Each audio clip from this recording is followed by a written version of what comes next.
नमस्कार प्यारे साथियों, मैं अंजीश मौर्य आप सभी का स्वागत करता हूं आपके अपने YouTube channel expert online classes में। प्यारे साथियों, आज हम लोग देखिए फॉल्ट एनालिसिस मतलब स्विच गियर पढ़ने वाले हैं, स्विच गियर एंड प्रोटेक्शन, जिसमें से fault analysis, fuse, circuit breaker और रिले पढ़ने वाले हैं। तो अगर आपको वीडियो इन्फॉर्मेटिव लगता है तो प्लीज़ वीडियो को लाइक कीजिए, चैनल को सब्सक्राइब कीजिए और एक अपना कमेंट जरूर छोड़िएगा कि वीडियो आपको कैसा लगा। यही हम लोगों का मोटिवेशन होता है। और इससे पहले देखिए ट्रांसमिशन कंप्लीट हो गया। अगर आप लोग वीडियो नहीं देखें तो वीडियो के प्लेलिस्ट में जाके देखिए, transmission power system marathon class नाम से सेव होगा। तो आइए हम लोग स्टार्ट करते हैं। देखिए सबसे पहले हम लोग पढ़ते हैं फॉल्ट एनालिसिस। फॉल्ट एनालिसिस में क्या है तो देखिए हम लोग फॉल्ट का एनालिसिस इसलिए करते हैं, जैसे हमारे फ्यूज हो गए, सर्किट ब्रेकर हो गए, जो इलेक्ट्रिकल इक्विपमेंट होते हैं उन सभी की रेटिंग को डिसाइड करने के लिए हम लोग क्या करते हैं, फॉल्ट एनालिसिस करते हैं। अगर कोई आपसे पूछ ले कि फॉल्ट एनालिसिस क्यों करते हैं, तो फॉल्ट एनालिसिस हम लोग इसीलिए करते हैं कि जो हमारे इक्विपमेंट होते हैं, स्विच गियर वाले इक्विपमेंट होते हैं, सर्किट ब्रेकर हो गया, रिले हो गया, सीटीपीटी हो गए, इन सभी की रेटिंग को डिसाइड करने के लिए हम लोग क्या करते हैं, फॉल्ट एनालिसिस करते हैं। तो क्वेश्चन पूछा जाता है कि ओवरहेड लाइन में कितना परसेंट फॉल्ट होता है, केबल में कितना होता है, ट्रांसफार्मर में कितना होता है। तो देखिए ओवरहेड लाइन जो होती है उसमें 50% फॉल्ट होने की पॉसिबिलिटी रहती है, केबल में 10% होता है और ट्रांसफार्मर में 10%, स्विच गियर में 15%। एक बार क्वेश्चन पूछा गया था कि स्विच गियर में कितने परसेंट फॉल्ट होने की पॉसिबिलिटी होती है, तो 15% फॉल्ट होते हैं। इसके बाद कंट्रोल इक्विपमेंट जो होते हैं, कंट्रोल इक्विपमेंट में 3%, सीटीपीटी में 2% और मिसलिनियस जो होते हैं, मिसलिनियस में 3% होते हैं। इसके बाद आपके सिमेट्रिकल फॉल्ट आते हैं, अनसिमेट्रिकल फॉल्ट आते हैं, तो इन सभी को हम लोग बाद में देखेंगे। तो देखिए इसमें सबसे पहले क्या है, यहाँ पर यही है कि to decide the rating of operating equipment such as circuit breaker, relay, fuse, we can fault analysis. तो इसकी रेटिंग को डिसाइड करने के लिए हम लोग क्या करते हैं, फॉल्ट एनालिसिस करते हैं। ठीक, इसके बाद देखिए सीरीज फॉल्ट होता है। तो सीरीज फॉल्ट क्या होता है, सीरीज फॉल्ट को हम लोग क्या बोलते हैं, ओपन सर्किट फॉल्ट बोलते हैं। ठीक है, इसमें series fault, open circuit fault में क्या होता है, करंट जीरो हो जाता है, वोल्टेज बहुत ज़्यादा हो जाता है और वोल्टेज मोर डेंजरस होता है, वोल्टेज ज़्यादा होता है जिसकी वजह से पावर फैक्टर भी ज़्यादा होता है। संट जो होते हैं, संट फॉल्ट किसको बोलते हैं, तो संट फॉल्ट जो होता है इसको हम लोग शॉर्ट सर्किट फॉल्ट बोलते हैं। इसमें करंट बहुत ज़्यादा हो जाता है शॉर्ट सर्किट में और करंट ज़्यादा होने की वजह से पावर फैक्टर जो होता है वो कम हो जाता है। ठीक है, करंट मोर डेंजरस होता है संट फॉल्ट में। इसके बाद सिमेट्रिकल फॉल्ट होता है। देखिए सिमेट्रिकल फॉल्ट क्या होता है, तो after fault system to be balance, मतलब सिमेट्रिकल फॉल्ट वे फॉल्ट होते हैं जिसमें अगर फॉल्ट हो जाने पर भी सिस्टम हमारा क्या रहता है, बैलेंस रहता है, तो इसको हम लोग सिमेट्रिकल फॉल्ट बोलते हैं। जैसे ट्रिपल एल फॉल्ट होता है और ट्रिपल एल जी फॉल्ट होता है, इसको हम लोग थ्री फेज फॉल्ट या तो फिर dead circuit, short circuit fault बोलते हैं। ये पूरे मतलब स्विच गियर में 2% होता है। इसके बाद आता है आपका अनसिमेट्रिकल फॉल्ट आता है। तो अनसिमेट्रिकल फॉल्ट में क्या होता है, अगर फॉल्ट हो जाने पर सिस्टम जो है वो अनबैलेंस हो जाता है, तो उसको हम लोग क्या बोलते हैं, अनसिमेट्रिकल फॉल्ट बोलते हैं। और इसमें कौन कौन से आते हैं, जैसे आपका एल जी फॉल्ट हो गया, डबल एल हो गया और डबल एल जी हो गया, ये सभी फॉल्ट आते हैं। तो क्वेश्चन पूछा जाता है कि एल जी फॉल्ट कितना परसेंट होता है, डबल एल जी फॉल्ट कितना होता है और ट्रिपल एल कितना होता है। तो देखिए एल जी जो फॉल्ट होता है वो 70% होता है, डबल एल होता है 15% होता है, 15% होता है और डबल एल जी जो होता है वो 10% होता है और ट्रिपल एल जी जो होता है वो लगभग 2 से 3% तक होता है। और इसके बाद जो है आपका ट्रिपल एल फॉल्ट जो होता है ये भी 2 से 3% होता है।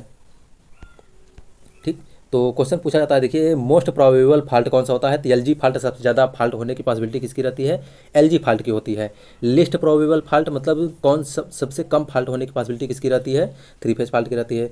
सबसे ज़्यादा डेंजरस कौन सा फॉल्ट होता है, तो थ्री फेज फॉल्ट सबसे ज़्यादा डेंजरस होता है। तो ये भी ध्यान रखिए, सबसे ज़्यादा डेंजरस थ्री फेज फॉल्ट होता है। ठीक है, और इसके बाद most dangerous fault at generator terminal, generator terminal पर सबसे ज़्यादा फॉल्ट कौन सा होता है, डेंजरस होता है, तो एल जी फॉल्ट होता है, सबसे डेंजरस होता है। इसके बाद जो है आपका आता है, देखिए कौन सा, तो सिमेट्रिकल फॉल्ट आता है। सिमेट्रिकल फॉल्ट में हम लोग, इसमें आप लोग इतना जानिए, देखिए सिमेट्रिकल फॉल्ट के लिए जो करंट आती है वो आपका ई अपान जेड आता है, मतलब कि वोल्टेज अपान इम्पीडेंस होता है। तो इसी को हम लोग क्या लिखते हैं, 1 अपान जेड पर यूनिट लिखते हैं। तो फॉल्ट का करंट की आई base upon per unit Z per unit होता है, किलो एम्पियर में रहता है। या तो फिर आई बेस की वैल्यू निकालने के लिए yes base upon √3 V base निकाल सकते हैं आप। फॉल्ट लेवल क्या होता है, देखिए तो fault level short circuit current की कैपेसिटी जो होती है उसी को हम लोग फॉल्ट लेवल बोलते हैं। तो शॉर्ट सर्किट कैपेसिटी क्या होती है, तो 1 अपान जेड पर यूनिट होता है। और यहाँ से देखिए सिमेट्रिकल फॉल्ट जो होता है ये बैलेंस सिस्टम होता है और इसमें पॉजिटिव सीक्वेंस करंट होते हैं। देखिए सीक्वेंस करंट जो होते हैं ये तीन टाइप के होते हैं, जीरो सीक्वेंस होता है, पॉजिटिव सीक्वेंस होता है और नेगेटिव सीक्वेंस होता है। इन सभी को भी हम लोग बाद में देखेंगे। इसके बाद आता है आपका अनसिमेट्रिकल फॉल्ट। अनसिमेट्रिकल फॉल्ट जो होता है, देखिए उसमें अनसिमेट्रिकल फॉल्ट में क्या होता है भाई साहब, तो सिस्टम अनबैलेंस हो जाता है। पॉजिटिव, नेगेटिव और जीरो सीक्वेंस तीनों होते हैं, जो पॉजिटिव सीक्वेंस, नेगेटिव सीक्वेंस और जीरो सीक्वेंस करंट होते हैं ये सभी होते हैं अनबैलेंस सिस्टम में। और बैलेंस सिस्टम जो होता है उसमें केवल पॉजिटिव सीक्वेंस करंट होते हैं।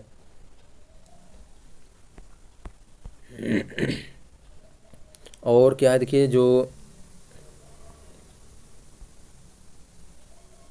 यहाँ से क्वेश्चन पूछता है कि जो लाइन वोल्टेज होता है, लाइन वोल्टेज में जीरो सीक्वेंस करंट जो होता है वो जीरो होता है। क्वेश्चन डायरेक्टली पूछा जाता है, ये इंपॉर्टेंट क्वेश्चन है यहाँ से, कि अगर लाइन वोल्टेज है, लाइन वोल्टेज में जीरो सीक्वेंस करंट या वोल्टेज कितना होता है, तो जीरो सीक्वेंस वोल्टेज जो होता है वो जीरो होता है, एब्सेंट होता है। तो वो इसको ध्यान रखिएगा आप लोग।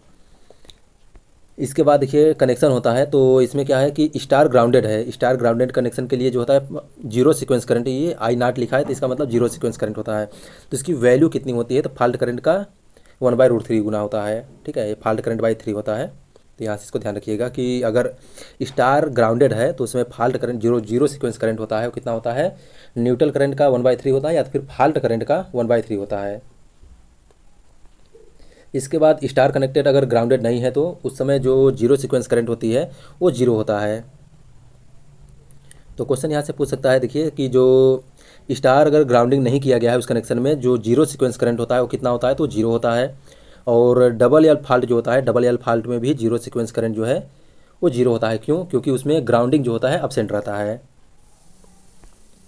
इसके बाद जो है नेक्स्ट इसमें देखिए डेल्टा कनेक्शन जो होता है, डेल्टा कनेक्शन के लिए जो फेज सीक्वेंस में, फेज में जो होता है जीरो सीक्वेंस करंट वो प्रेजेंट होता है, लेकिन लाइन जो होता है, लाइन में जीरो सीक्वेंस करंट वो जीरो होता है। तो फेज में, डेल्टा कनेक्शन में फेज में जो होता है जीरो सीक्वेंस करंट जीरो होता है, और लाइन में जो होता है, लाइन में जीरो सीक्वेंस करंट एब्सेंट होता है, वो जीरो होता है। तो ये सभी इंपॉर्टेंट पॉइंट है, डायरेक्टली पूछा जाता है इसे, तो इसको ध्यान रखिए आप लोग। और सबसे इंपॉर्टेंट पॉइंट है देखिए यहाँ पर कि जो सीक्वेंस नेटवर्क होता है, ट्रांसमिशन लाइन में पॉजिटिव सीक्वेंस क्या होता है, इंपेडेंस क्या होता है, जीरो सीक्वेंस इंपेडेंस क्या होता है, नेगेटिव सीक्वेंस इंपेडेंस क्या होता है, तो इन सभी को जानने के लिए देखिए हम लोग इस यहाँ पर शार्ट में थोड़ा सा आपको बताते हैं। देखिए जो ट्रांसमिशन लाइन होता है, अगर ट्रांसमिशन लाइन के लिए मतलब कि ऐसे समझिए जो चीज़ें स्टेशनरी होती है, मतलब रोटेट नहीं करती हैं, जैसे आपका क्या हो गया, ट्रांसमिशन लाइन हो गया, ट्रांसफार्मर हो गया, इन सभी के लिए पॉजिटिव सीक्वेंस और नेगेटिव सीक्वेंस ये दोनों बराबर होते हैं, और किसके, ट्रांसमिशन लाइन के, या फिर मतलब जो जिसके लिए हम लोग यूज़ करेंगे उसके इंपेडेंस के बराबर होता है। जैसे ट्रांसमिशन लाइन के लिए हम लोग देख रहे हैं, देखिए तो positive sequence impedance Z1 positive sequence impedance है, और Z2 जो है नेगेटिव सीक्वेंस इंपेडेंस होता है।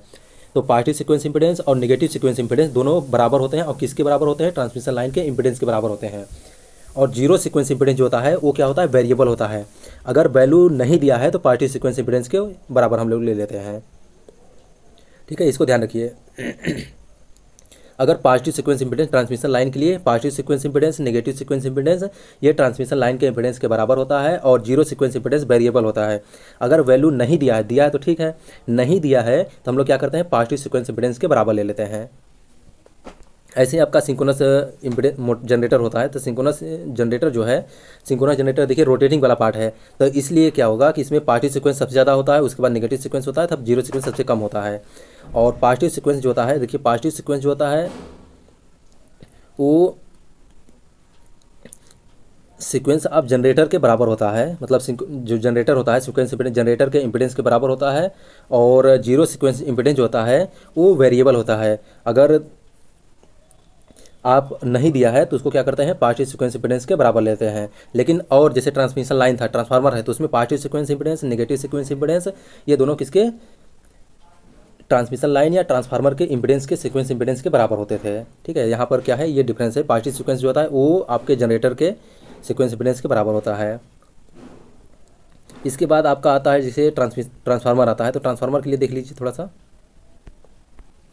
देखिए यहाँ पर ट्रांसफार्मर का लिखे हैं, तो positive sequence impedance, negative sequence impedance, और ट्रांसफार्मर जो है ट्रांसफार्मर के इंपेडेंस के सीक्वेंस इंपेडेंस के बराबर होता है, और जीरो सीक्वेंस इंपेडेंस वेरिएबल होता है। अगर अर्थिंग किया गया है तो पॉजिटिव सीक्वेंस इंपेडेंस के बराबर मान लेंगे, अगर अर्थिंग नहीं किया गया है तो उसको हम लोग इनफाइनाइट मान लेते हैं। इसके बाद अगर स्टार ग्राउंडेड है, स्टार ग्राउंडेड है ट्रांसफार्मर के लिए, तो उसमें उसको हम लोग सीरीज स्विच ऑन की तरह कंसीडर करते हैं। अगर ग्राउंडेड नहीं है, अगर स्टार कनेक्शन है और ग्राउंडेड नहीं है, ठीक है, तो उसको हम लोग ऑफ स्विच की तरह मानते हैं, ऑफ स्विच की तरह मानते हैं। ठीक है, अगर डेल्टा कनेक्शन है तो उसको पैरेलल ऑन स्विच की तरह मानते हैं, कंसीडर करते हैं। ठीक है, इसके बाद देखिए एलजी फॉल्ट से क्वेश्चन पूछा जाता है, तो एलजी फॉल्ट में क्वेश्चन पूछा जाता है कि कौन सा कितना होता है, तो positive sequence impedance, positive sequence current और नेगेटिव सीक्वेंस करंट और जीरो सीक्वेंस करंट तीनों बराबर होते हैं, और ये किसके बराबर होता है, फॉल्ट करंट के 1/3 गुना के बराबर होता है। तो क्वेश्चन पूछा जाता है कि इसमें तीनों सीक्वेंस करंट जो होता है वो बराबर होते हैं। तो एलजी फॉल्ट जो होता है, एलजी फॉल्ट में तीनों सीक्वेंस करंट जो है वो बराबर होते हैं। तो इसको ध्यान रखिए आप लोग, देखिए यहाँ से इसको ध्यान रखिए कि तीनों सीक्वेंस करंट जो है वो बराबर होते हैं। और आल सीक्वेंस करंट इन सीरीज, सभी सीक्वेंस करंट सीरीज में होते हैं। क्यों? क्योंकि तीनों करंट अगर बराबर हैं तो कौन से कनेक्शन होता है? सीरीज कनेक्शन होता है। और वोल्टेज का जो है समेशन जो होता है वो जीरो होता है। मतलब positive sequence voltage, negative sequence voltage और जीरो सीक्वेंस वोल्टेज ये जीरो होते हैं। डबल एलजी फॉल्ट आता है। तो डबल एलजी फॉल्ट में जो होता है, इसमें क्या होता है, फॉल्ट करंट जो होता है पॉजिटिव सीक्वेंस और नेगेटिव सीक्वेंस के सम के बराबर होता है। और जीरो सीक्वेंस करंट जो होता है फॉल्ट करंट का 3 गुना होता है। इसको भी ध्यान रखिए आप लोग कि फॉल्ट करंट जो होता है जीरो सीक्वेंस करंट का 3 गुना होता है। और पॉजिटिव सीक्वेंस और नेगेटिव सीक्वेंस जो होता है उसका क्या होता है? समेशन होता है। तो क्वेश्चन यहाँ से पूछा जाता है, देखिए positive sequence current, negative sequence current और जीरो सीक्वेंस करंट का सम जो होता है किसमें जीरो होता है? तो डबल एलजी फॉल्ट में जो है जीरो होता है। और तीनों वोल्टेज जो होता है वो बराबर किसमें होते हैं? मतलब कि positive sequence voltage, negative sequence voltage और जीरो सीक्वेंस वोल्टेज ये तीनों आपस में बराबर होते हैं। तो कौन से फॉल्ट में होता है? तो उसको डबल एलजी फॉल्ट में जो है ये तीनों बराबर होते हैं, वोल्टेज सीक्वेंस वोल्टेज बराबर होते हैं। ठीक, इसके बाद आपका देखिए आता है डबल एलजी फॉल्ट आता है। डबल एलजी फॉल्ट में आल सीक्वेंस करंट जीरो होते हैं। सभी सीक्वेंस करंट जो है जीरो होते हैं क्योंकि ग्राउंडिंग होती है। All sequence network connected in parallel, सभी सीक्वेंस जो नेटवर्क होते हैं, मतलब कि जैसे आपके यहाँ से जैसे आपका 2 फॉल्ट है तो इसमें क्या होता है? डबल एलजी फॉल्ट में 2 लाइन होते हैं, 2 लाइन आपस में टच करके ग्राउंड हो जाते हैं। तो इसको हम लोग क्या बोलते हैं? डबल एलजी फॉल्ट बोलते हैं। और जो सीक्वेंस नेटवर्क होते हैं, जैसे आपका वोल्टेज हो गया, करंट हो गया, इंपीडेंस हो गया, ये सभी पैरेलल में कनेक्टेड रहते हैं। डबल एलजी फॉल्ट है। डबल एलजी फॉल्ट में क्या होता है? देखिए जीरो सीक्वेंस करंट जीरो होता है। और इसके बाद आपका पॉजिटिव सीक्वेंस करंट जो होता है वो नेगेटिव सीक्वेंस करंट के बराबर होता है और अपोजिट होता है। क्वेश्चन ये देखिए यहाँ से इंपॉर्टेंट है कि जीरो सीक्वेंस करंट जीरो होता है और पॉजिटिव सीक्वेंस जो होता है वो नेगेटिव सीक्वेंस के बराबर और इक्वल होता है। और इसके बाद पॉजिटिव सीक्वेंस वोल्टेज जो होता है नेगेटिव सीक्वेंस वोल्टेज के बराबर होता है। यहाँ से इतना इंपॉर्टेंट पॉइंट ध्यान रखिए। और क्या इनसे बन सकता है? देखिए पॉजिटिव सीक्वेंस और नेगेटिव सीक्वेंस जो होते हैं किसे एंटी जो है सीरीज में होते हैं। तो एंटी सीरीज में होते हैं, बिल्कुल होते हैं, क्योंकि पॉजिटिव सीक्वेंस करंट जो होता है नेगेटिव सीक्वेंस करंट के जस्ट बराबर और अपोजिट होता है। और वोल्टेज जो होता है, वोल्टेज कैसे होते हैं? जो है एक दूसरे के बराबर और इक्वल होते हैं। ग्राउंडिंग ना होने की वजह से जीरो सीक्वेंस करंट जीरो होता है। देखिए यहाँ से ये कभी कभी पूछता है कि कौन सा कहाँ के लिए फॉल्ट जो है सबसे डेंजरस होगा। अगर फॉल्ट एट जनरेटर टर्मिनल पर हो रहा है, जनरेटर टर्मिनल पर अगर फॉल्ट हो रहा है तो उस समय एलजी फॉल्ट सबसे डेंजरस होता है। उससे कम डेंजरस जो होता है डबल एलजी फॉल्ट होता है। उससे कम डेंजरस कौन सा होता है?